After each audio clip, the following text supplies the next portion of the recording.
If you've got some things to say that you haven't been willing to say or don't know how to say, right, you can't stand up for yourself properly. And in order to do that, you have to grow some teeth and be willing to use them. And again, that's something that might violate your morality, because you might say, well, I shouldn't be able to bite people. And the thing is, yes, you should be able to bite people hard. And if you're able to bite them, then generally you don't have to.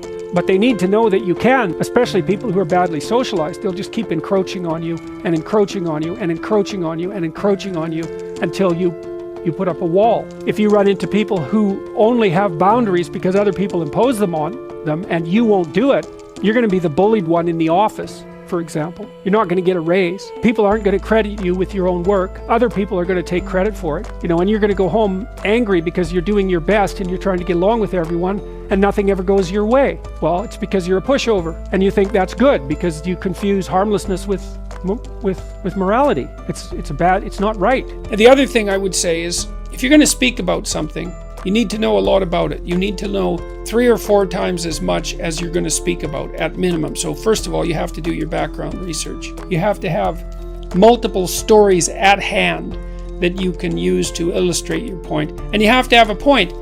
You have to organize what you're talking about around a problem. I would say use your personal experience, because that's something that you're actually a master of. You can bring in other material, but it has to be tied to the real world through your own experience. Otherwise, it's not real. And the next rule is conceptualize how things could be great if they were great for you, if you were taking care of yourself, and then work to make that the case for everyone else. You see that in Buddhism, because Buddha reached nirvana, right? That's the theory. And then he was tempted with the offer to stay there, and he rejected that offer and came back to the profane world because he felt that the attainment of nirvana was insufficient unless everyone attained it simultaneously. And so it's something like that.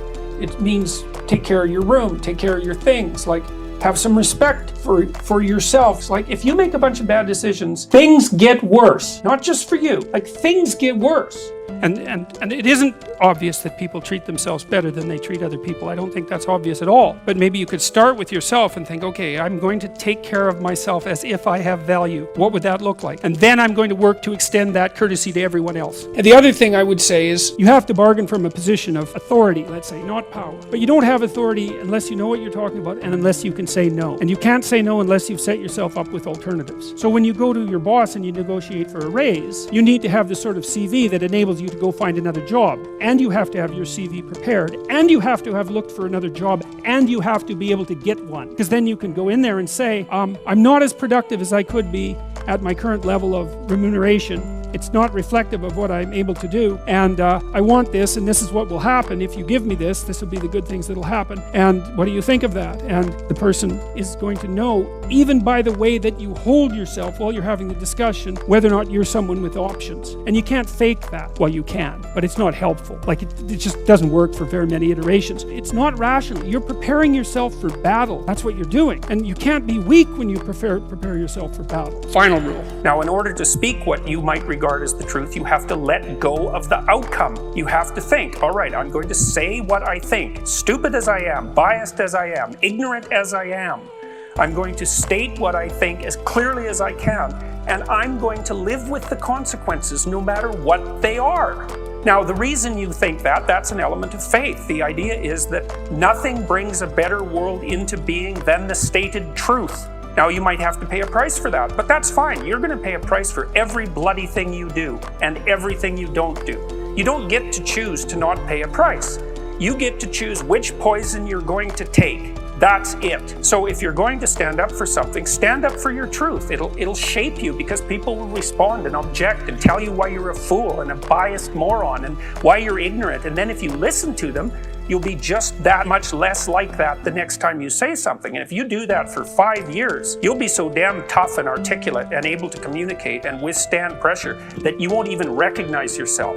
And then you'll be a force to contend with.